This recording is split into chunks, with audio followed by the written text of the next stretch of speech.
Good morning, good afternoon, good evening, whenever you happenstance into this truth bomb riff. My name is Patrick Lovell. I am the producer with a $71 trillion truth, and I'm recording this on October 1st, which I believe is a Wednesday. Shut down the government day, 2025 at approximately noon my time. And this is, an ongoing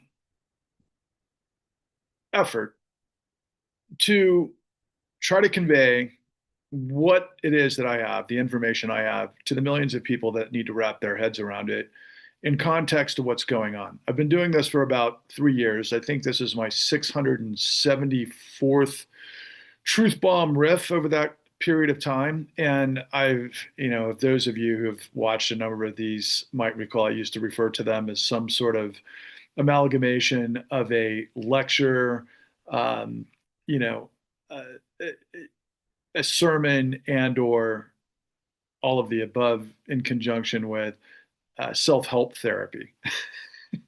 Because everything we've been in the midst of for a very long time, in which now finally millions of people are starting to go, what the serious F, are coming to grips with slightly, still not to the level that they need to, but more so than before. And, I preface that we have a government shutdown, millions of people are going to be affected. Thousands of people are going to lose their jobs. It could be the United States crashing once again, although we've had 15 government shutdowns, I think, since 1981. And so we've gotten through it in the past. We'll get through it again. I don't know what's going to happen to markets, but certainly everything that's been going on, quite frankly, for decades is seemingly coming to a head.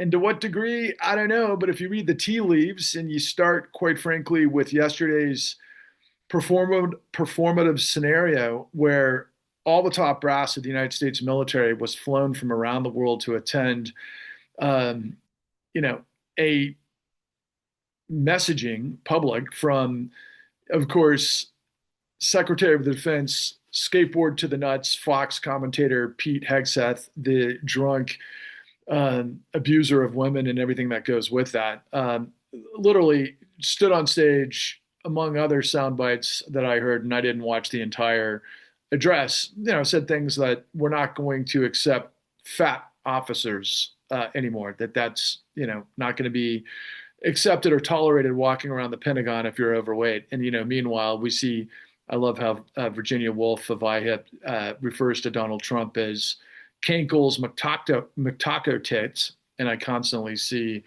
Donald Trump's image of him playing golf with that giant gut hanging over his belt as he cheats at golf and everything that constitutes. It was a joke. The whole thing was a joke. And, beyond the vulnerability of getting all of your top brass into one place at one time, which of course could lead to something like the long knives, which this whole thing was kind of set up to be. And if you don't know what the Night of the Long Knives are, it was basically you got to purge anybody in the military that's not loyal to Der Fuhrer in that particular scenario. But in this particular case, Donald Trump just sent the message in addition to saying something along the lines that was just extraordinary when he said, I'm kind of a guy that likes, I don't know, I think he was inferring perfection, i.e., beauty, his architecture, his idea of interior design, his expertise along those lines, which is absolutely insane when addressing the United States military, because he was lambasting, yeah, there's certain ships that I know that you guys talk to the effect are stealth, but it doesn't work for me. And I mean, this is kind of the absurdity of the stuff that Trump was addressing everyone who's been in the military, who obviously owes an oath to the Constitution and loyalty to the Constitution. And he's there sending the one message, which is, look, if you don't want to be here, there's the door. But just know what that's going to get you. You're going to lose your pension, you're going to lose everything that you've worked for, and you've got a lot to lose. And your career is in my hands, and you're either completely loyal to me or good luck. That was the message. And ultimately, this in context to sending more troops to Portland after we've seen what's happening in Chicago and Washington, D.C., and working backwards to Los Angeles and whatever comes next. And ice and the carnage of the moment, and throwing everything that anybody who's been around for a while, particularly if you're an adult, this is a country that's unrecognizable to you, except for those of you who have been paying attention for a very long time. And this is why I had to hit record today, because I've got to address all of these things that are coming to a head that are crucially intersected with the information that I've been providing forever. And hopefully I can keep your attention long enough to follow the bouncing ball to understand that really it's up to you. You have to become a nuclear reaction vector to the Big Bang of truth that I'm dropping to force light into darkness, to borrow a physics sort of analogy, i.e., the Big Bang and cosmology. And some people might immediately go to biblical, ramifications, i.e., what are the first words in the Bible? In the beginning, God created light. And yes, light overcomes darkness with the force of the supernova. What I'm telling you is the universal construct. Hopefully, that's not too esoteric, but we're in a serious situation where everything's on the line. And if those of us who believe in liberty and justice for all and the integrity of the law and our institutions and everything that make separation possible based on the Bill of Rights and the Constitution and everything that's come over the course of 248 years of in order to form a more perfect union and fits and starts against all of the other things that were never perfect because we're human and will never be perfect. But this, to borrow another phrase from Virginia Woolf, is McTaco Tits Kankles, who is the five-time deferred, service guy who completely was able to skirt his military service in Vietnam, not to mention having gone 6 times bankrupt, and a guy who, because of a lot of forces that are in the picture that people can't seem to get their heads around, stole the election, was guilty of insurrection in addition to so much more, many of which I'll address here, has become again what is now a king because of the betrayal and, quite frankly, the complicity and corruption of the Supreme Court of the United States that has enabled this absolute mad magazine, mad king to in some way be, I think I heard Senator Whitehouse say this the other day. It's like, it's terrifying because of the, shall we say, immensity of the hijacking of the federal government by these forces of corruption, but it's part gong show. Yeah, I think that's part of the magic of Trump, if you want to call it that, from a standpoint is it's like you can't believe your eyes. You're like, there's no way in hell somebody this stupid, somebody this incompetent can literally rise to the level where he's got all of the military brass in the same place at the same time, and they're all looking at him in silence. And I posted a picture of this on Blue Sky, and I felt to myself, this is nothing but a never-ending South Park episode. But it is our reality. And we have a government shutdown, and thousands of people are going to go unemployed, and millions of people are going to lose health care, and people are going to die. And that's not funny. But it's ridiculous that we're in this situation. So it's the cosmic tragedy. It's the, I'm always reminded of the mask that represents theater. One is pure adulation and humor and I guess joy, and the other face mask is tragedy. So it's and I think there's a philosophical construct that talks about it in terms of the it's right at the tip of my tongue. It's not the comedic tragedy, but you know what I know many of you out there might know what I'm talking about. Look, the reason I had to hit record this morning is because one blue skyer, a good, well-meaning blue skyer, and I come across a lot of these people, but represents what I think is pretty commonplace amongst millions of people. This person had been kind of engaged on one of my threads recently and responded in a very agitated way to what I constantly say, and I said here in the outset, I'm the producer with a $71 trillion truth. And this person was critical recently. He said, I had encouraged this person to read what you see behind me, the Clean New Deal. The Clean New Deal.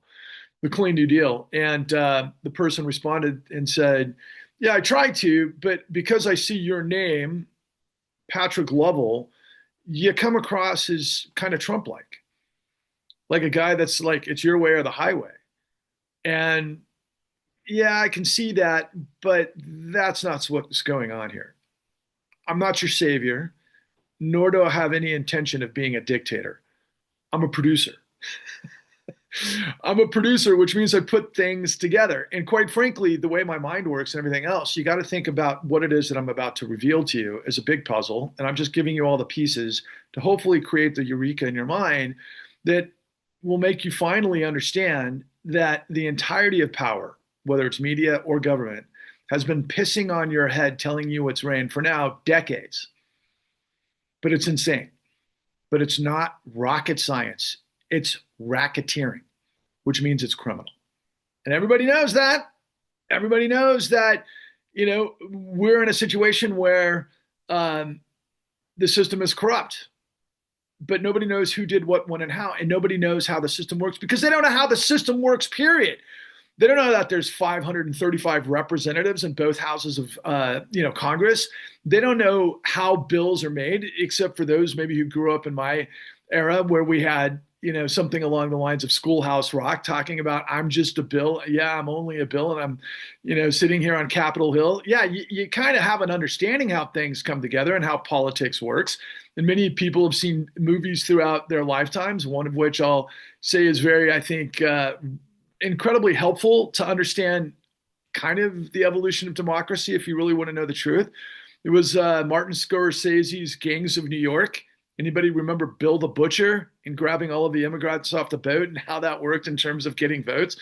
It's not a pretty picture, quite frankly, throughout most of history. It's a very, shall we say, a competitive, relentless game of gamesmanship. And that's really what it is, but where there's consequences. And it's very real. Lives are always on the line. And there's consequences of how the evolution of this country has become what it is in context to all of our wonderful ideology in the sort of paradigm of liberty and justice for all in order to form a more perfect union. And, but we're, again, flawed.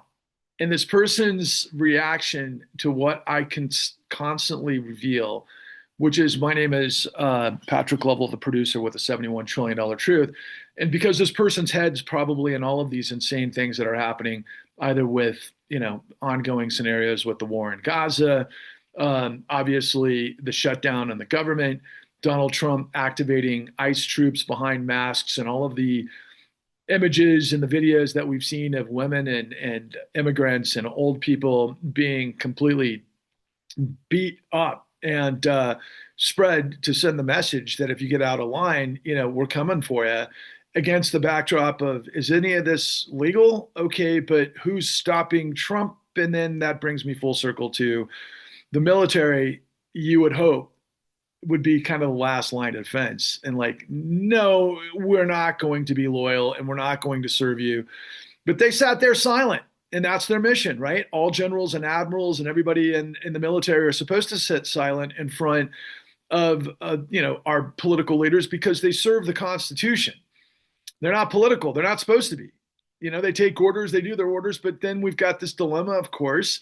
The way that it's set up is that, the chief executive of the military is the president. And that goes back to the notion of what we saw because of the Supreme Court's etch-a-sketch of American history that determined that the president is above the law, which is, of course, a king, which is antithetical and, quite frankly, an abomination of what this country is supposed to be, because we had a revolution to cut off our ties to King George III. That's the whole point of the United States. Who doesn't know that? But the bottom line is everybody knows it. But then again, like all of those commanders that were sitting there silent with blank faces that look like a South Park episode aren't doing anything about it. Most people in power haven't been doing anything about it. I thank Trump on an ongoing basis because he's force feeding you to understand we're corrupt. And now we're becoming fascist. And for those of you who intuitively and naturally are, predisposed to not be that, but never really understood what was going on, you're being force fed like almost waterboarding torture on a daily basis to be able to go, oh my God, what the hell is going on? Who's going to step up and lead us out of this scenario in a way that is, I guess, requisite to what seems like it's way beyond my comprehension, way beyond my capacity to do anything? Somebody's got to step forward and actually do something about this. You're looking at him. That's why my name's on the marquee. That's Patrick Lovell. Because I have answers that the entire system, and many people know this that I'm about to reveal to you, that haven't told you this. And the reason they haven't told you this is because they're in on the corruption. And I'll tell you why they're in on the corruption. Why? I mean, ask yourself the same question. What do you know about anything, really? It depends on who you are and what your level of education and your level of, where you've gone in life and how old you are and all sorts of different factors that basically, ruminate to make you have a specific come from, the way you look at the world and how you're going to do things. And in a lot of ways, that's exactly the way it's designed, because we're supposed to be free to make our own choices and have the liberty to pursue, our own happiness. But at the same time, you have to have a system that has integrity to be able to create a fair playing field to hold power to account. And that's really the genesis of everything. That's the whole point of the Bill of Rights and the Constitution based on the Revolution. And we could get into Articles of Confederation of the 13 years from the Revolution that goes into ultimately what became the aforementioned. And, I could, again, lecture in a series that would go for days, quite frankly, maybe months, years. You want to talk about fascism? Yeah, I could talk about fascism. You want to talk about geopolitics? You want to talk about history? There's a lot of things that I could talk about at really quite high levels, to be quite frank with you. But again, I'm on the marquee not because I'm a savior, nor do I want to be a dictator. Not even close. But there is no one in our system, particularly Democrats, many that people have been loyal to and looked to for leadership, starting with Bernie Sanders or Elizabeth Warren, maybe AOC, maybe Ro Khanna, maybe Jeffries, whoever your favorite flavor is. Of course, talk about Governor Newsom or Governor Pritzker, so on and so forth. People within the system that govern, right? Particularly Democrats who seem to uphold the virtues of the Constitution and everything else. None of them in the system have a plan to defeat corruption, requisite the corruption. And it's quite frankly too late. We see fascism happening right now. I don't know if we're ever going to have a fair election again. Based on everything that I'm seeing right now, I doubt it. Unless, of course, all of those military brass step up and don't follow orders and turn the tables on Trump, and somehow, some way, somebody in the Supreme Court and Congress create some sort of, critical mass to be able to use all of the elements within our government to be able to do that. But we know they're not going to do that. SCOTUS is completely corrupt. Congress is filled with literally idiots that were created by billionaires to make sure that they didn't know how the system works, so that they just basically follow orders of the propaganda of this system of billionaires that have used Trump as an idiot whisperer to be able to create these culture wars, to create this disaster. But that benefits whom? Well, the guys that I've been revealing the whole time. Now, I think the first person that I need to bring up in terms of kind of going off on this next phase is Russell Vogt. Russell Vogt is the guy that a lot of people are giving the credit of Project 2025. He's this conservative Baptist guy that I learned this recently, which is extremely important to the story. He had come up working for Senator Phil Gramm of Texas, the ultimate Austerian. And more importantly, the ultimate deregulatory linchpin that's led to everything that we're in the midst of. So Phil Gramm was in the financial system, a banker himself out of Texas, powerful legislature, and somebody who knew the way the system works.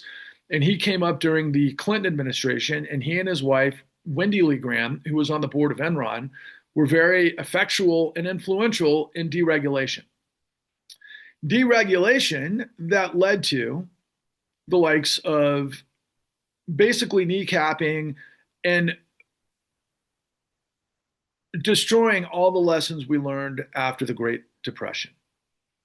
And the reason they did that was the idea, this was during the Clinton administration, was that they were trying to keep up with the Joneses on a global stage to where they wanted to take off the shackles of regulation for banks to create giant banks to supposedly be able to finance our way, as a superpower, to be able to, stay ahead of the competition in Europe and Japan and I guess China eventually and that sort of thing. But that deregulation got rid of all of the things that are the premise of what it is that are now baked into what I'm going to present to you downstream in what we call the Clean New Deal. So, this person that responded this morning, who is overwhelmed with everything that's going on, mistakenly prefaced in a very sort of staccato way. What are you talking about, Patrick? The 71 billion that led to this, or 71 billion that led to that, or 71 billion that led to something else, 71 billion, this, that, and the other. And I'm like, stop right there. I didn't say 71 billion. I said 71 trillion. There's 1,000 billion and a trillion. Our GDP is $25 trillion per annum. That's the sum total of goods and services for about, I don't know, let's call it 300 million adults in the United States. And we are the largest economy in the world. I know that China in some categories might have exceeded us, but I still believe we're the largest economy in the world. And that could change depending on a lot of things that are going on right now that are obviously part and parcel to this disaster that we're in the midst of. And I think I want to insert this. Does it not appear to you that Donald Trump and his cronies are looking like they want to destroy the United States completely? Our economy through the tariffs and this movement at the Federal Reserve and everything else, does it not look like he's trying to destroy the United States? It does to me. And who's going to stop him? Well, because the guys that are supporting him want the country to be destroyed, i.e., the country that had, let's call it 40 to 50 years of progress that might have come after Martin Luther King and John F. Kennedy and Robert F. Kennedy that led to, in order to form a more perfect union, that led to, an administrative state in a lot of ways that these, libertarian billionaires have been trying to kneecap for the last 40 years, starting with the Koch brothers and their initiative, the Heritage Foundation, of course, that gave birth after he was qualified, i.e. Russell Vogt, because he came up working for the ultimate deregulatory, fulcrum here, a guy by the name of Phil Gramm and Wendy Lee Graham. And, he went from that office into the Heritage Foundation. And they've been trying to figure out how to destroy the administrative state for decades. And they've spent a lot of money and time and research and effort to be able to do it. There's a lot of smart people in Washington, D.C., especially if they're funded. There's major think tanks. There are apparatuses that know how things work. So they knew what all of the vulnerabilities were when they created Project 2025, which created a lot of reaction in the actual election period, that led to all things Trump stealing the election. And I could go into litigating that whole thing, but I don't really want to. I think you either think that or you don't. But I'm absolutely certain they stole the election. Who's they? Well, really all the people that are kind of tied to this whole thing. And there has been a shadow power for decades, but it's really the billionaires and their apparatuses that have been able to pull this off. And so when this person said to me, 71 billion for this and that, what are you talking about? I don't get it. Get to the point, Patrick. Don't you know that we've got things to do because we are also, busy trying to survive and get to the next step, but yet we want answers, but we want those answers literally in a soundbite that's not going to turn the tables on corruption, which is why you want to listen to Patrick Lovell, because I've got all the answers. Now, I've laid them all out in my truth bombs, 674 truth bomb riffs. Please go back to the last 3 years and study all of them if you have to. But more importantly, you can discover the blueprint of how this whole thing works in work that I produce called The Con, that you can see at thecon.tv. Further, you can go into the Pecora files. I should say, wow, I can't even think of the name of our wonderful podcast that I did with Real Progressives. Sorry, because this is kind of who I am. I'm not somebody who's trying to be a dictator or somebody who's some biblical sort of salvation. No, I'm trying to basically manifest Ferdinand Pecora. I'd say 99% of you watching this don't know who Ferdinand Pecora was. So I'll tell you briefly. Ferdinand Pecora was a prosecutor that came out of New York. He actually was in Tammany Hall. And if you go back to my reference to Gangs of New York, that is a really good way to understand Tammany Hall. And anybody who understands, the sort of structure of American democracy and how things get run, and you can't fight City Hall, that's a good place to start because corruption's always been a part of our situation. Influence. How do you control all these dynamics for power for an outcome? Well, that's what we're all doing in this game of life and democracy and whatever else happens throughout history. But Tammany Hall was basically city government for New York City. And Ferdinand Pecora was an immigrant. He came from Sicily. He was a, grab yourself by the bootstraps kind of guy. He did like all immigrants did. They came searching for liberty and justice through Ellis Island and, to find their own pathway forward. And he did by he got a law degree by putting himself through law school, and then he worked his way through the system and he got into Tammany Hall. And when the time came after the Great Depression, he was chosen to be able to do the investigation to find out what created the Great Depression, to try to sort our way through it and figure out how to move this great country forward, which he did miraculously without computers and without a giant staff. This guy was just super on it because ultimately he wasn't an expert in finance. He was an expert in grift. He understood the mob. Remember I said he came from Sicily? So he put together the investigation that basically revealed what all the top guys on Wall Street were doing. And most of them, by the way, were the Protestant WASP sort of, control of the country, who were the apex of Wall Street. Yeah, there were Jews, by the way, that were up and coming and very influential and got super involved and that sort of thing too. But it wasn't the Jews who caused this.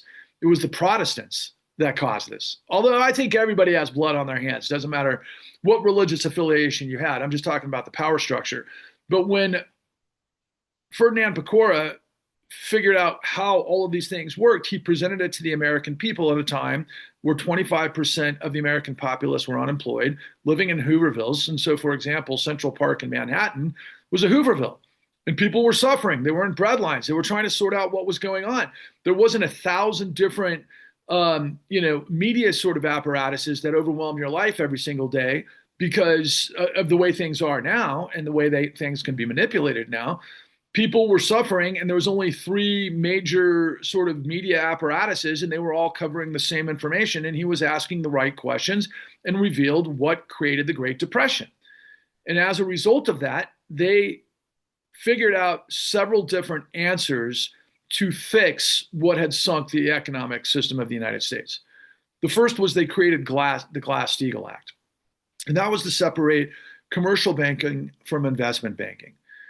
People, we need finance in this country. We need banking. We need that to power the superpower. That's just part and parcel to the nature of how this economic paradigm works, especially those of us who want to think of it as capitalism. But you have to have banks that manage that, both for the people and their personal deposits, and then, of course, banks and everything else that invest in the economy to give us these giant companies or corporations that provide services that ultimately the idea is to make our lives better or make society function better. And it did for many years because of what Ferdinand Pecora did. Ferdinand Pecora created the information that Senators Glass and Steagall realized, oh, wait a second, what caused the Great Depression was gambling with other people's money. We can't have that because that's a recipe for disaster, which leads to nothing but carnage, which ultimately would lead to, after, of course, World War I into World War II, was all predicated on the global depression that manifested from Wall Street exploding. Another great pop culture sort of reference to understand this, if you want a little bit more entertainment, is I highly encourage you to check out Peaky Blinders on Netflix, which of course came from the BBC. And the bottom line is they do a terrific job at basically, mirroring what took place at that time, which led to World War II and all of the different ideologies that were taking place that were struggling for control, which of course we're now right back in the same situation. So they aligned interests. They created the Glass-Steagall Act so that you've got to have a certain methodology of risk with investment banking that can potentially find new outlays of capital that are productive, where people want to use their savings to be able to make more money. Okay, that's a brilliant scheme because you create a dynamism to be able to invest in new technologies, new pathways, new this, that, or the other that drives society forward, quite frankly. But it's separate so that those that are investment bankers, they do their due diligence, they understand the markets, they understand what the risks are, and they calculate effectively so that people with savings or money to invest do so, and it is a rising tide raises all ships is the idea. Commercial banking is just simply you get a paycheck, you put it in your bank account, you try to grow it with minimal interest rates. You use your ATM, you spend what you make. Maybe if you're able to save, you can qualify for a home loan or a car loan, a boat loan, whatever loan that floats your boat. But the bottom line is that can be handled, of course, by a commercial bank. And there's regulations for each and every one of those apparatuses. And if we wanted to go further, we could bring up the idea of now all of the other elements of so-called financialization with innovation, which, as it turns out, is really just predatory monopoly capitalism, which a lot of people call vulture capitalism. And what it really ultimately becomes is racketeering. It becomes the mob. And all of that elements of hedge funds and private equity and asset management and everything under the scope of monopolization, of which has been going on for the past 14 years on overdrive as a result of the deregulation that I introduced to you before. Because during the Reagan administration, there was actually the first domino fell during the Carter administration that would lead to the S&L crisis, but Reagan went on overdrive, and then of course everything from there has gone bigger, bigger, bigger, bolder, worst case scenario until it engulfed the entire world in the 2008 great financial crisis, which leads me to the $71 trillion truth. See, when everything collapsed after the great financial crisis, what we kept hearing over and over is it's a problem of liquidity. And immediately what was taking place in the media, that was this grand scale, like, oh my God, the sky is falling, because it was, because the entire global system ground to a complete stop because liquidity had evaporated, because all of the mainstream financial institutions on Wall Street had ground to a complete halt because they were bankrupt. They were bankrupt because it was by design. It's called control fraud. Control fraud is a scenario where the CEOs of large corporations, but particularly in this era, were feeding, because of what we call modern executive compensation, where all the top executives get paid mostly on bonus culture. And that bonus culture was derived from the amount of the number that would increase stock value, that would increase trading, that they would then be able to receive bonuses that were enormous. And that's what drove what became the largest racketeering scenario in the history of the world. That never ended. And that process was what's revealed in our work at thecon.tv. Now, in this particular case, it was the housing bubble. The housing bubble literally was a $4.5 trillion bubble that led to a $900 trillion global calamity because of financial innovation, which is basically fraud, because you don't understand what's going on, because if you don't see inside the black box, you don't understand how the system works. It's, think of yourself as an engineer and you're designing a plane and you've got to understand all the ins and outs of the computer science for all the technical aspects. It's not just, it's complicated enough to get a plane to be able to get enough thrust to overcome the weight and the gravity to create lift, right? But we can all see with our eyes that happens, and we've had that technology for over 100 years, right? which is just amazing. And I think, it evolved over the course of thousands of years of people trying to figure out how to fly. And we finally figured out how to fly because of smart people who understand systems and can find solutions to questions or problems. That's just what we do as people. We're constantly problem solving, and we're in the midst of a giant problem. So the conundrum, once again, for this particular viewer that sparked this conversation is, what are you talking about, the $71 billion, this or that? The 2008 great financial crisis swept up tens of millions of people. A lot of people think of it as the housing bubble, and that when they think of it, they think of mostly minorities, quite frankly, or people that got greedy, that took out loans they couldn't afford to pay back, that took down the entire global economy. That's not exactly right. There's parts of it that are intuitively right, but that's not how it worked. The whole thing was a setup. The whole thing was a setup based on control fraud. When you understand all of the mechanisms of the pipeline, and in this particular case, I'll just kind of spell it out for you. You have mortgage brokers that originate loans that then go into kind of a methodology through which appraisers and lenders determine the value of a specific home that can then be loaned against because of the loan ratio, the debt to, there's a lot of different factors that go into it, but it's really the price of the asset that the bank is loaning against, or the lender is loaning against, or the shadow sector is loaning against.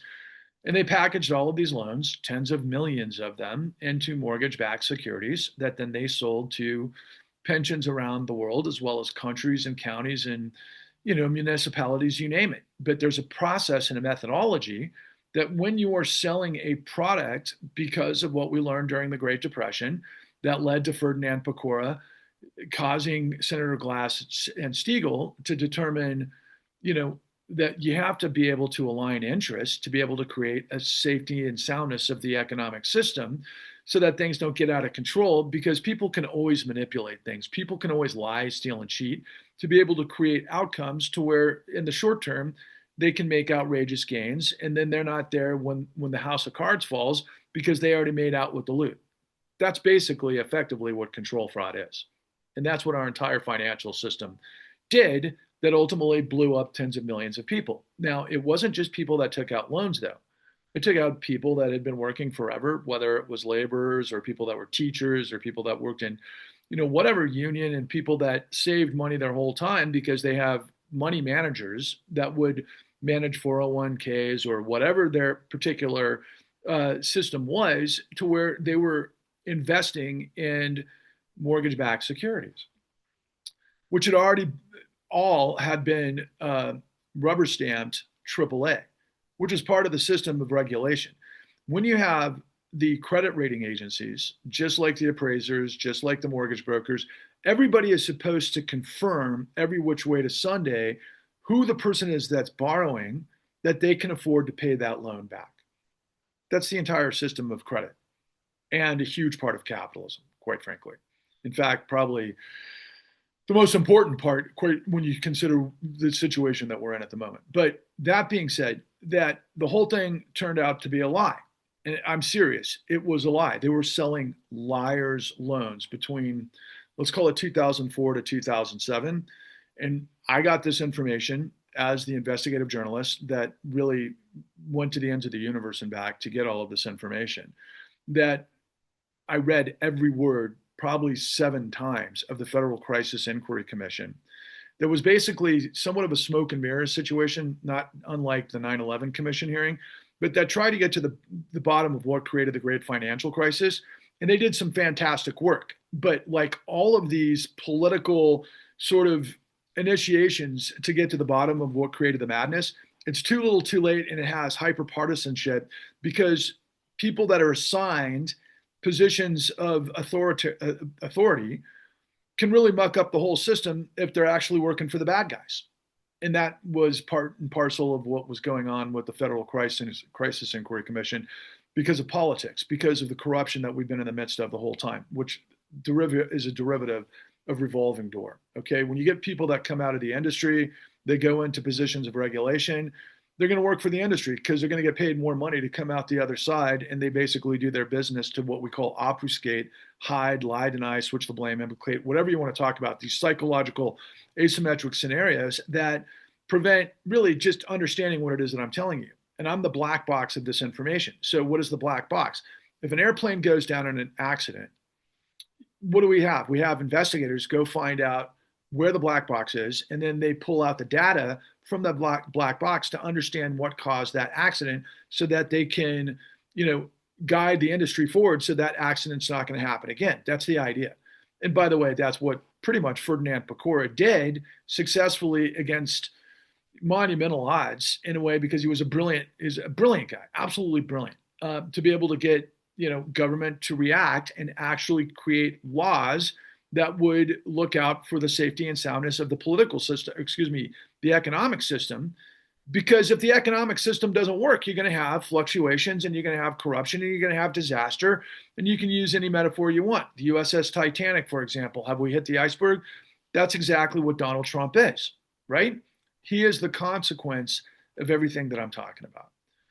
So the $71 trillion truth is what came out of me understanding what created the great financial crisis, and then me understanding everything that took place in the aftermath of the great financial crisis to hide this information from you that would then ultimately lead to the opportunity for the Koch brothers and the Heritage Foundation and Russell Vogt to bust a move, quite frankly, with their friends like Eric Prince and all the other billionaire sort of apparatuses, whether it's the Mercers or the Adelsons and everything else, to work with this guy who's been a transactional pig his whole life, and a guy like I like to hashtag Don the Con Rico pig, and we can add pedo to that, as a matter of fact, because that is his game, and it has been his game the entirety of his adult life.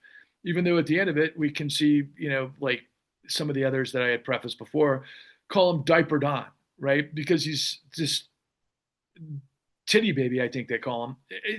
It's so remarkable that this guy is so completely inept and should have been in prison so many times over the course.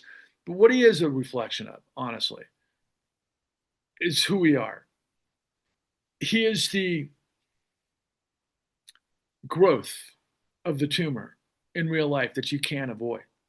Many people throughout the whole time period that I'm talking about have been trying to avoid everything that I'm telling you, just like the rating agencies executives that, as personified in The Big Short, had see no evil, hear no evil, speak no evil, because they didn't do their jobs to prevent all of the stuff that created this calamity. Why? Because everybody was getting paid. Everybody's getting paid. Think about that. The smartest people in our society, the people that come through Ivy League schools, that come from super rich families, these are guys that, are supposedly the best of the best. But they're human like all of us.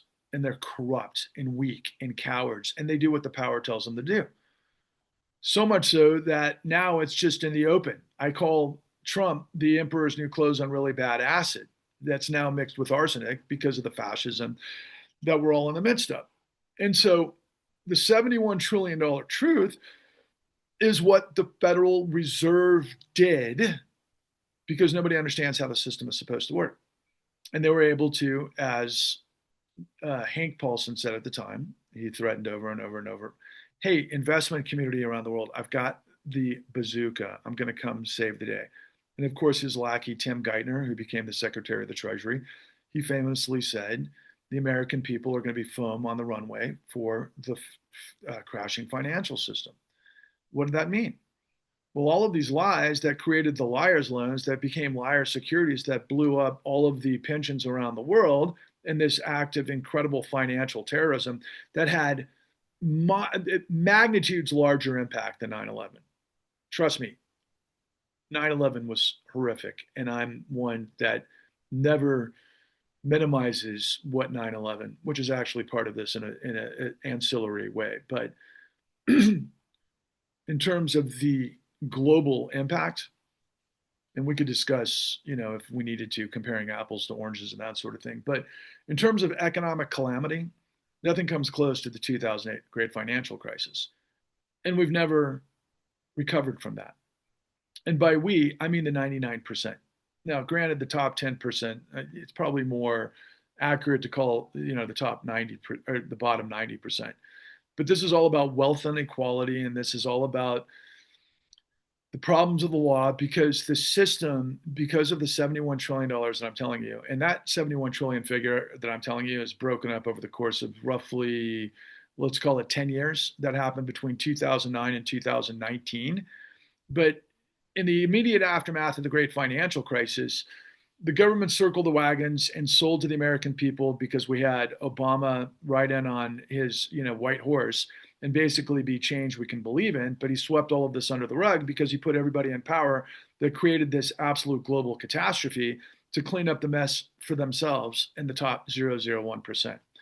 So what we learned was that Congress had approved the $700 billion TARP package to be able to so-called buy toxic assets and to create liquidity in the marketplace again because they were all bankrupt. I'm talking about the too big to fail financial institutions and all of the ancillaries that go with it. But ultimately, we ended up spending $33 trillion to backdoor that to what was a racketeering enterprise. And everybody on the inside knew it. The information that I got this from, particularly, I didn't really learn until 2022 because I came across, as a result of great work by our friends, and I say that kind of cautiously, but somebody that did a lot of great work throughout this whole thing, a woman by the name of Pam Martins. You guys might know Wall Street on Parade, but she had posted some time ago this incredible interview from the Federal Crisis Inquiry Commission with a gentleman by the name of Raj Cohen. And Raj Cohen was the general partner, the managing partner of a very well-known law firm called Sullivan and Cromwell. Sullivan and Cromwell is legendary for many reasons, primarily because they're one of the go-to Wall Street law firms, really going back to the 40s, I guess. I'm not sure exactly how old they are, but many of you who understand the CIA understand the Dulles brothers because they came out of Sullivan and Cromwell, and they're the ones who created the CIA after the OSS, okay? So that should be a little bit of a thing to hang your hat on at the moment. And trust me, there's a lot there. But Raj Cohen said in 2012, I think is when they interviewed him, that they had to push out the parameters of Federal Reserve Act 13.3 to create exigent lending opportunity to save the financial system. And what he's saying by that, and what he actually said specifically in the interview, was they didn't know how deep the derivatives market went. They didn't know how deep the CDSs and the CDOs and all of the rest of it. They had to create stability. So they pumped $33 trillion, in his words, to the consortium, which is the 13 largest banks in the world, to stabilize the global economy. For what I told you was liar's loans, all the way through liar's securities and liar's derivatives that would blow up the world. And the largest financial terrorism that has ever happened in the history of the world by far. And trust me, there's been a lot of calamity throughout the history of the world, but nothing to the point where we're all so interconnected and so much movie can move so fast because of technology, right? We've been living in that kind of environment for a while, even though it's 2025. And what I'm talking about is 2004 through 2008, right?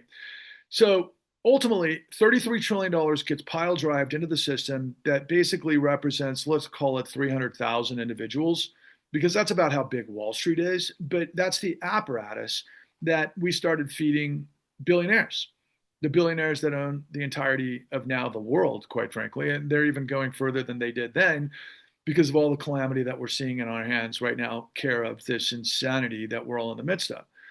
But they got $33 trillion instead of all going bankrupt or losing everything. We floated them illegally.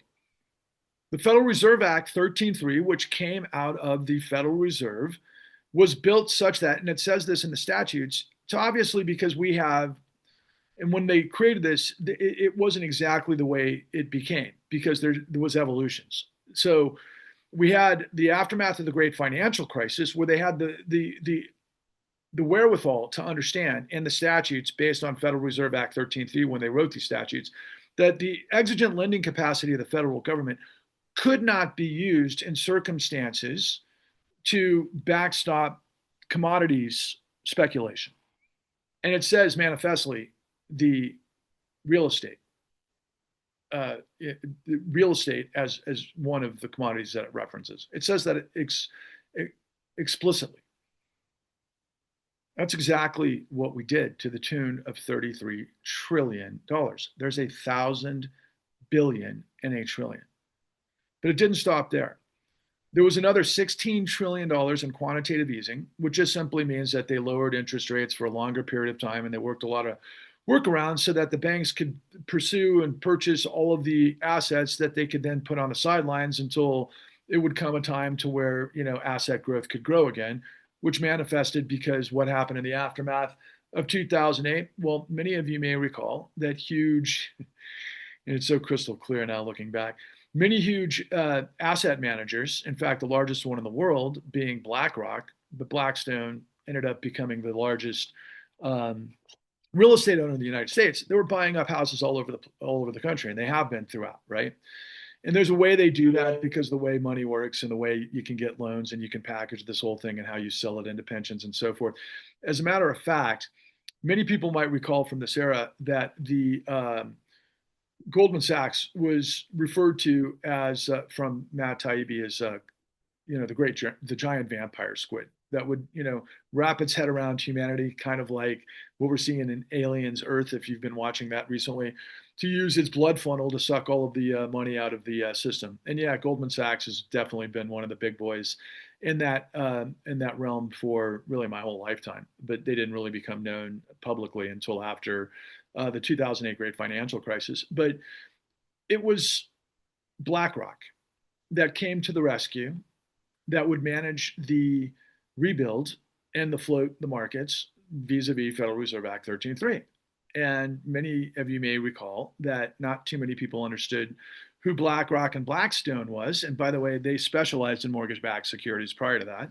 And Larry Fink was involved with the Resolution Trust to bail out the banks in the S&L crisis. So it was kind of interesting that he would get the call to do it, after 2008. But BlackRock became the largest asset manager in the world as a result of this.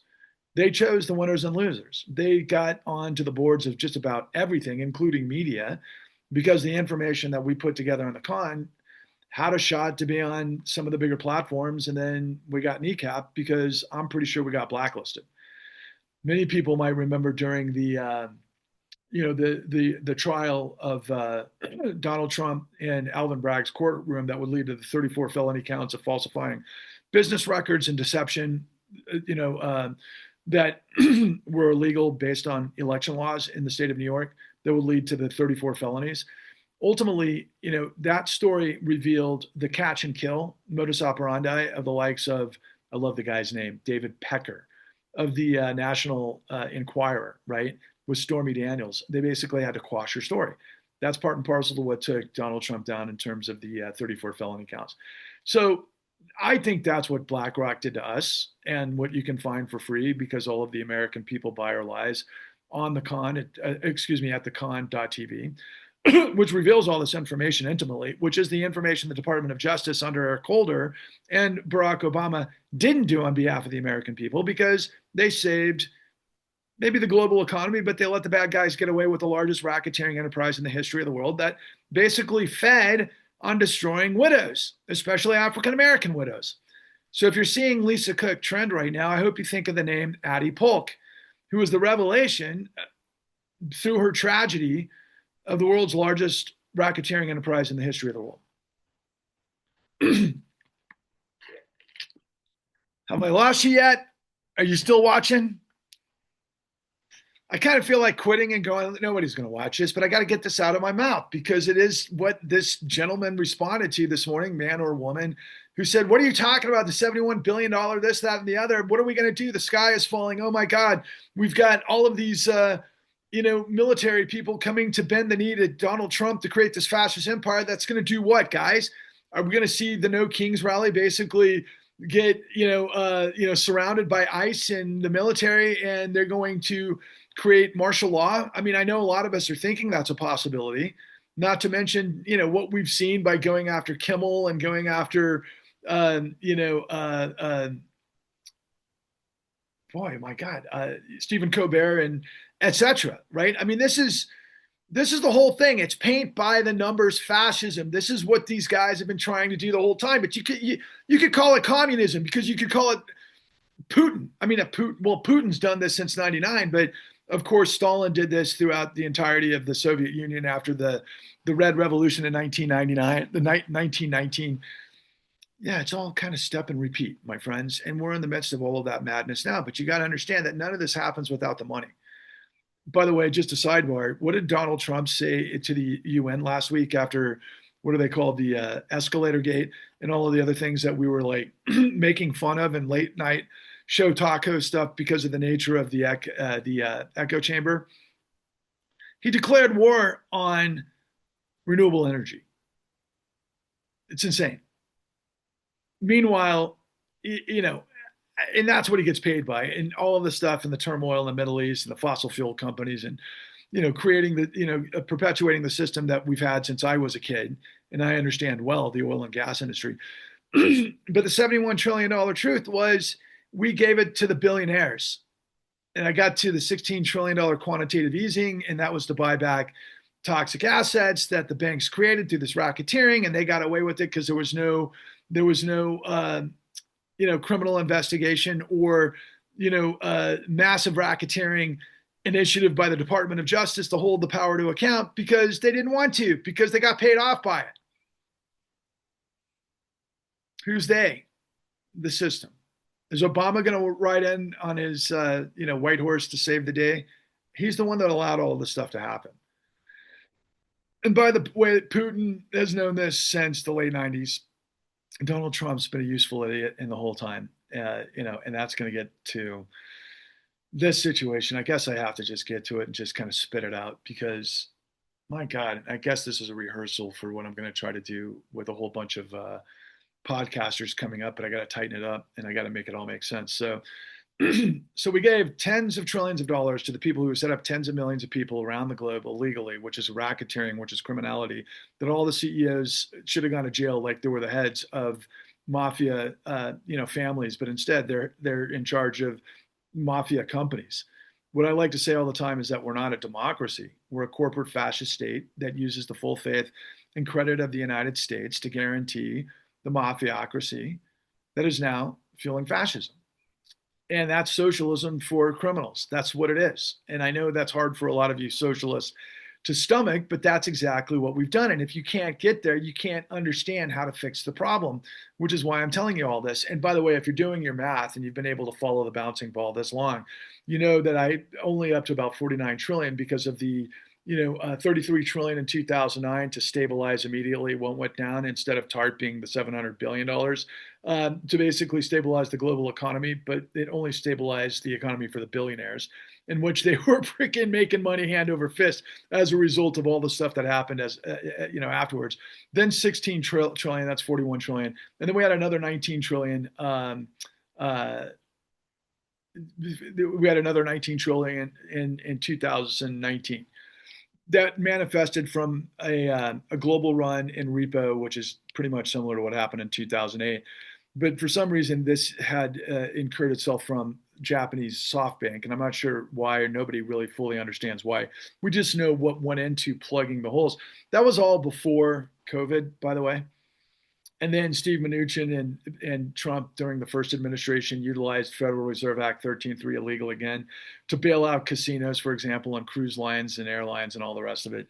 And they did that before an act of Congress. And then as it relates to Biden used Federal Reserve Act 13.3 illegally to bail out the likes of Peter Thiel and Palantir because of what was going on in Silicon Valley Bank and all of the stuff that happened in 2023, I think, because of the run, because of interest rate swaps and all of these other things that were involved with crypto. That was right after Sam Bankman-Fried and FTX. And it just goes on and on and on. And we never get a chance to basically stop the stuff. And it's getting worse and worse and worse. And quite frankly, I'm nearing the end of a 13-year odyssey to get all of this information to be able to get you to understand what we have to do to be able to reboot the system. Because right now, as I'm speaking, Lisa Cook, the Federal Reserve Board governor, an African-American woman, is trending on Blue Sky. And a lot of people are going to talk about her in the echo chamber media because the Supreme Court has pushed off until January to hear the details of the case because, as many of you might be tracking, Lisa Cook was accused from the Trump administration of being engaged in mortgage fraud. And mortgage fraud, in her particular circumstance, is connected to she had two houses that supposedly she had claimed as primary residences, which she hasn't, and which an appeals court has determined that that didn't happen. But the irony of that accusation is, and the accusation came from the head of HUD, and he did this with illegal information. That is another story. But ultimately, Trump is accusing Lisa Cook of mortgage fraud. Donald Trump was guilty of a civil fraud violation. Let's just say guilty verdict of what Letitia James, another African American who is the state AG of New York, that brought the case of mortgage fraud against Donald Trump Enterprises and everything that he did in that particular case, which include hyperinflating the square footage of his penthouse, which was easily determined. I think he tripled the size of his penthouse. He also tripled the per square footage of the appraised value compared to comparables, and that's part of the other apparatus of how we determine value through appraisal codes and UDAP codes and that sort of thing, which is professional standards, which you have to understand all the variables that go into determining what the value of specific real estate is. And what Letitia found from her investigation was that Donald Trump was guilty of mortgage fraud. But Donald Trump was involved with mortgage fraud throughout his entire career, starting with, quite frankly, his casinos up in Atlantic City, which were then tied to junk bonds and Michael Milken in the first round of the savings and loan crisis that incidentally the Russians were involved with, but that's another story. And but he's been involved with appraisal fraud his entire career because he kept manifesting higher valuations for his stuff, but he was laundering money the whole time, as many of you might know, particularly for oligarchs in Middle Eastern,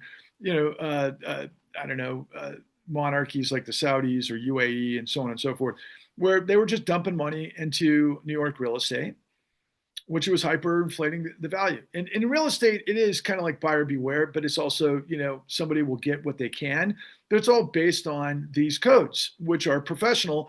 And when ultimately you package all of these pieces of real estate into mortgage-backed securities, they have to meet reps and warranties that are regulated by the Securities and Exchange Commission, which is what Ferdinand Pecora had determined and created as a result of what he found in the Great Depression.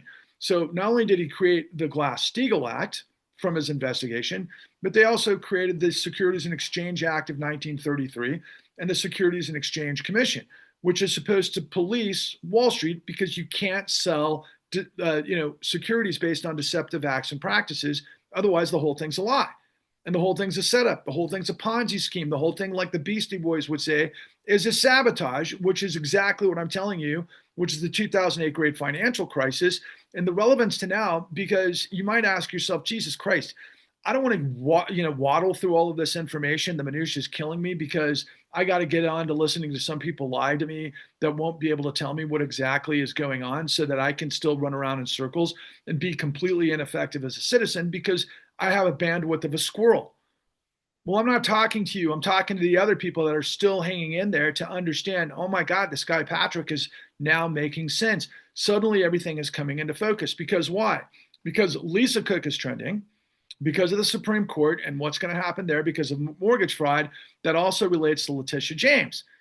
But Letitia James failed to do what we show you in the con, because I worked with the greatest criminologist in the history of the United States, this side of Ferdinand Pecora, a gentleman by the name of William K. Black, who with his team, Ed Gray, and all of these crack genius litigators and senior regulators that came out of the Department of Justice and other scenarios, basically took down the savings and loan crisis in the late 80s and the early 90s to where 7,000 high-level executives were indicted. Okay? That's the law working for the American people. Unfortunately, during that time, or right immediately after time, by a Democratic administration, President Clinton and Vice President Al Gore created reinventing government, where they wanted to get rid of regulation because they were working for Wall Street as well. And so they did, with Phil Gramm, the Republican who believed in austerity, who gave birth to none other than Russell Vogt, who is now basically driving this incredible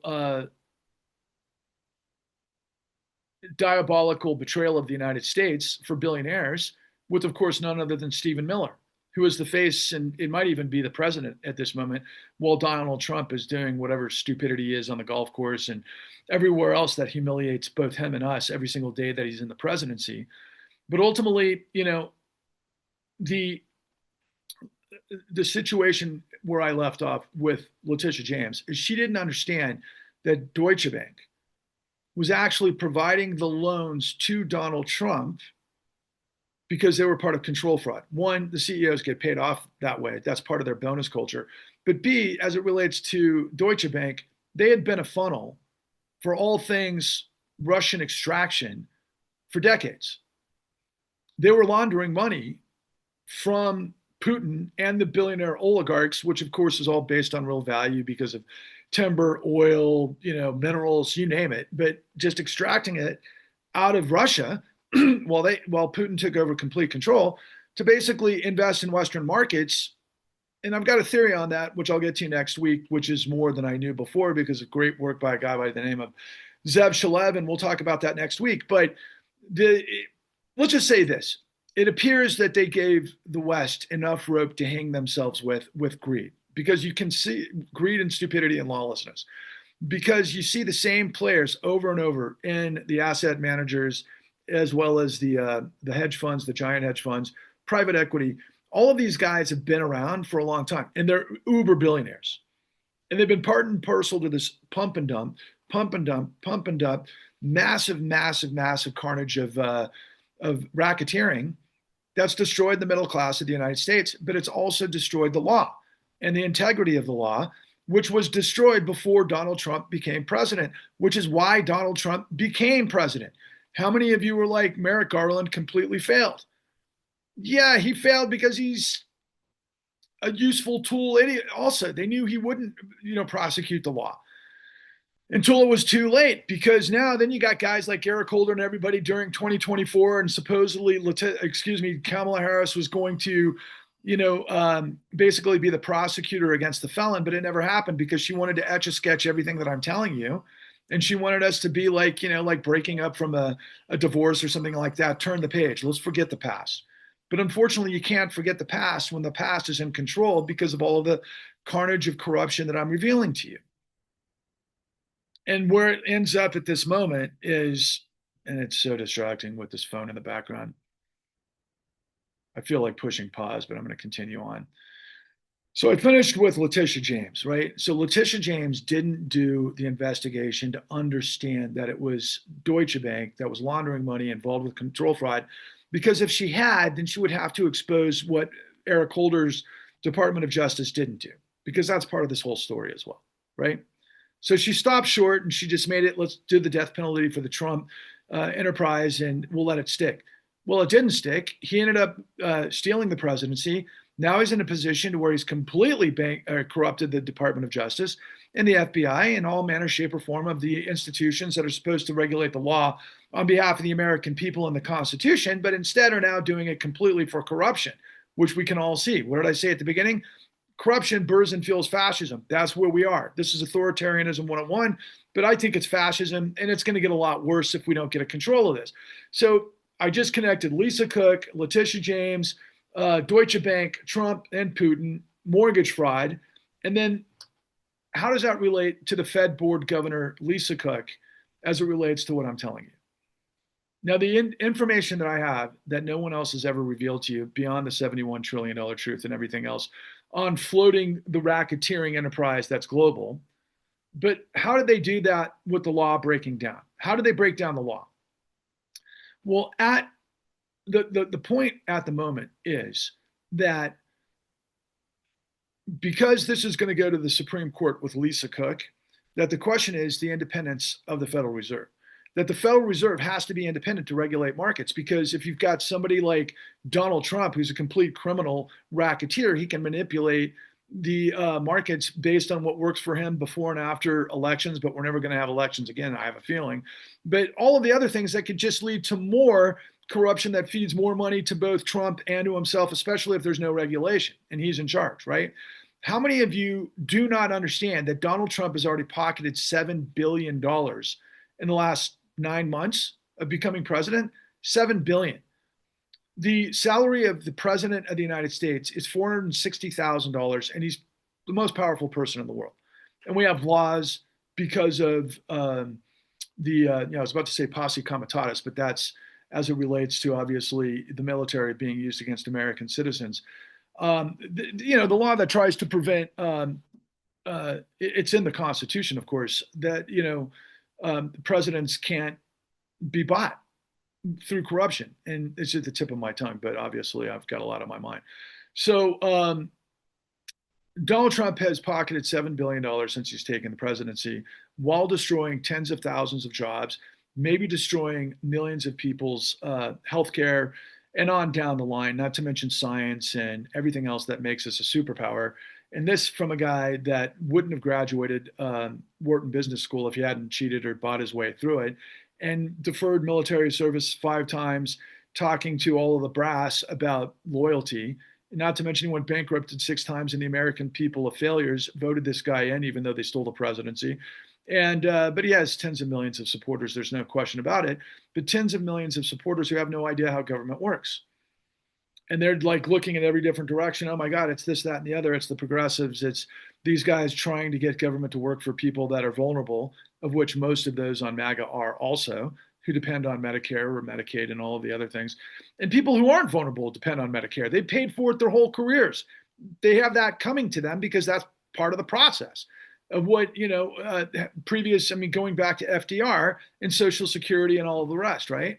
So the nature of the Federal Reserve, the question is that this Federal Reserve has to have independence. That's what this whole thing is going to lead with Lisa Cook, because of the fraudulent, and that's really what it comes down to, fraudulent, accusations by Donald Trump and mortgage fraud and all the rest of it, that would lead to, this really unbelievable situation that could, create tumult in global markets that would lead to probably the collapse of the US dollar, is my thinking. And I think that's actually what they're trying to do. But I digress, because the point that I'm trying to make is that the Federal Reserve is supposed to regulate these markets. Now, one of the regulations that it has is called HOEPA, the Homeowner Equity Protection Act. And as we discuss the Supreme Court independence, the notion is that it's not the notion, it's the law. The Supreme Court was created by Congress, and it's supposed to be mandated by Congress. But I also mentioned earlier in this, sermon and lecture and self-help therapy, that the Congress has been infiltrated by idiots, that billionaires have gotten elected because they don't want people who understand how the system's supposed to work to be able to work on behalf of a government of, by, and for the people. Because as we discovered a long time ago through all of my work that spanned 13 years, we went, and this was the actual question that my partner had posed that got us on this journey to begin with. If you can figure out how we went of, by, and for the people to of, by, and for the corruption, I'm in. And we did. That's what I'm telling you, is how exactly all of this works. And so the Federal Reserve is supposed to mandate these markets, to regulate them, so that this sort of insanity of liar's loans that would lead to a $4.5 trillion housing market into a $900 trillion global derivatives run can't happen, because they're the professionals that are supposed to regulate that. But then Federal Reserve Chairman Alan Greenspan had this laissez-faire approach. He was, of course, the clarinetist who was all about Ayn Rand and, as I mentioned, laissez-faire capitalism. But the real deal was that he came out of none other than Lincoln Savings, and Lincoln Savings was none other than Charles Keating, who was the CEO of the largest bankruptcy in history during the savings and loan crisis, that then created this economist, that Reagan found to put as head of the Federal Reserve. And they used to call him the maestro, because he was just basically like letting markets supposedly do what they do. And this is what they do, especially when you have really smart people being able to do whatever they want without regulation and police being able to stop that. So, for example, a lot of people are asking the question now, Epstein and the victims of Epstein. They want the story told. They want the Epstein files. They want to know who was in on it. They want to know who government protected and why. Because why should anybody be above the law if they're, basically pedophilias raping underage women, right? I mean, that's kind of like the whole gist of Epstein on that side of it, right? But as it turns out, Epstein was really a front for money laundering and many more geopolitical scenarios that used honey traps to be able to get important, powerful people in positions of vulnerability that they could blackmail so that they could control all the outlays. And that's what they did. And I don't want to litigate all of Epstein, except to say that Epstein is the intersection of everything that I'm telling you, by way of a company called Bear Stearns, which was one of the largest investment companies in the country that was investing, or the world for that matter, into subprime securities using international money specifically that bled into the subprime market, that created this liar's loan bubble that blew up the freaking world, that was coming directly through Epstein. And in the aftermath of all of this, what happened was the federal government circled the wagons, as I mentioned to you, where TARP wasn't the beginning. I mean, it wasn't the end all be all. It was just the beginning. It was the Federal Reserve Act 13.3 that bailed out all the bad actors, including none other than the clients of Epstein, which would include the Russian government, i.e., Putin. Total setup. And they're just one of probably billions, to be honest with you, of people or different methodologies that were in the mix. But a huge, like eureka for people that are like, oh my God, wait a second. So Epstein and the money and Bear Stearns is connected to subprime, which is connected to everybody I already talked about, including Letitia James and Deutsche Bank and Putin and Trump and mortgage fraud and Lisa Cook and everything else. That's right. That's exactly right. That's what I'm telling you. And in the immediate aftermath of the great financial crisis, which became version one of what would lead to the Federal Reserve Act 13.3 that I'm revealing to you, was a situation known as Maiden Lane. Maiden Lane was used through Chase and all of the major too big to fail banks to basically be a front for the government bailing out the bad actors. In fact, right after that, John Paulson, or Hank Paulson at the time, made everybody sign a 3-page agreement in these banks that, look, just do what I say and nobody gets hurt. We're going to float the markets. Don't bother with anything. We're going to do the major cover up. We got our guys on the inside. We're going to take care of the financial system. Just shut your mouth, get on board, and we'll move forward. Because what could have happened at that time is it could have been survival of the fittest, and that's really what happens supposedly in capitalism, risk reward, creative destruction, all of those situations. But we ended up with moral hazard where you bail out the bad guys. And these are all just, polite ways to talk about racketeering. And so that is all manifest from the same story that we're seeing, but there's one other wrinkle to this whole thing. A guy by the name of John Paulson. If you ever saw The Big Short, you know the movie where Brad Pitt and a bunch of guys, and Steve Carell playing. Actually, he wasn't playing Michael Burry. It was Christian Bale playing Michael Burry, who was this legendary hedge fund guy that supposedly did all of his homework to be able to find out that the mortgage markets were all built on a house of cards that were going to collapse. Ryan Gosling played the trader at Deutsche Bank that showed that all of this stuff was going to collapse. There's Deutsche Bank, by the way. So let's short it. Let's short the market. And that's what they did. And John Paulson was the real deal, who was monumentally bigger than Michael Burry, who was portrayed in the book and the movie, The Big Short, which was written by Michael Lewis and ultimately produced by Plan B and Brad Pitt and written and directed by Adam McKay, which, brilliant execution. But they acknowledged at the end of the last 5 minutes of The Big Short everything that I'm telling you. I'm the guy that got all the pieces that they didn't. And I went the distance on behalf of America because nobody else would or could. Again, why my name is on the marquee, Patrick Lovell. Again, I don't walk on water. I'm not trying to be your dictator.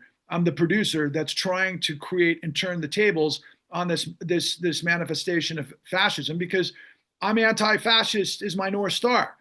I'm a Jewish guy that understands what happens when Nazis take over. It doesn't work out very well.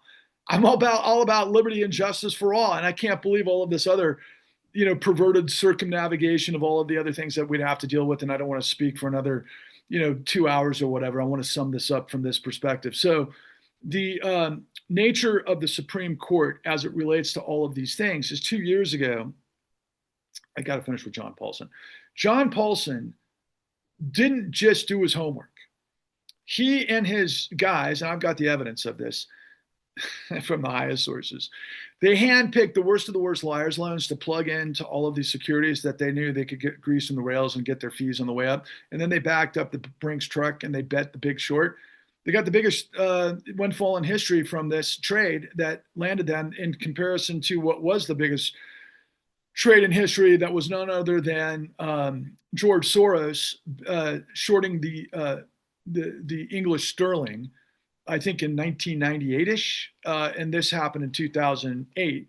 And George Soros made out with $1 billion on that trade. These guys made out with 20 billion, and they did it with Goldman Sachs. In that case, even though none of you know this, wound up at our favorite Supreme Court 2 years ago, where the Arkansas Teachers Pension Union and the Pipe Fitters and Plumbers of America did a class action against Goldman Sachs for doing everything I just told you. But the Supreme Court said it was an act of God because they didn't do the investigation, because the Department of Justice never brought this forward. And that's what I did with my team.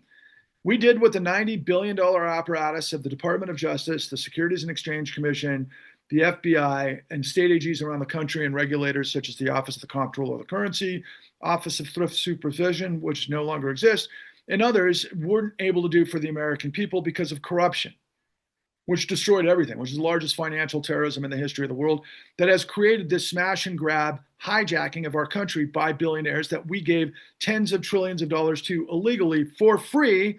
That is all coming to a head because of Lisa Cook, Letitia James, mortgage fraud, the Federal Reserve, the Supreme Court, Donald Trump, Putin, Deutsche Bank, and now John Paulson. It's all the same story. And it's the $71 trillion truth that never ended. So how do you fix it? Well, it's again, if you got the black box and you know what went down and you know how all of these apparatuses work to destroy, you know how to fix the problem, just like Ferdinand Bakora did, just like Glass-Steagall did, Carter Glass and Steagall, to get, the Glass-Steagall Act, and then, so on and so forth. It's not rocket science. It's racketeering. You just have to understand how the system works. And so you got to stop lying or stop buying lies. You got to become a nuclear reaction vector to the big bang of truth that I'm dropping, because we know that in our country, in the United States, and really, quite frankly, the way the world operates by way of power, money is God. I can be sarcastic, I can be facetious and everything else, but money really drives the show, okay? And that's what I'm talking about. I'm just revealed to you the $71 trillion truth that this person who, piped in on my feed earlier today was like 71 billion, this, that, or the other. You don't know what you're talking about, Patrick. Oh yeah, I do. I have all of the information. And so does my colleague, Roseanne Rabiella-Mille, who's a wonderful human being who, thank God, picked up the piece of this puzzle and ran with it. And she's like a battering ram. I call her the Mighty Mouse power from Chicago that is delivering facts and food, because somebody's got to. And it was actually her who put my name on the marquee, because I'm the only one who's got the information that's willing to talk about it. Now, do people with inside the Federal Reserve know this? Yeah. Do people inside the Supreme Court know this? Yeah. Do people inside the Justice Department know this? Yeah. How about Pam Bondi? Where's Pam Bondi from?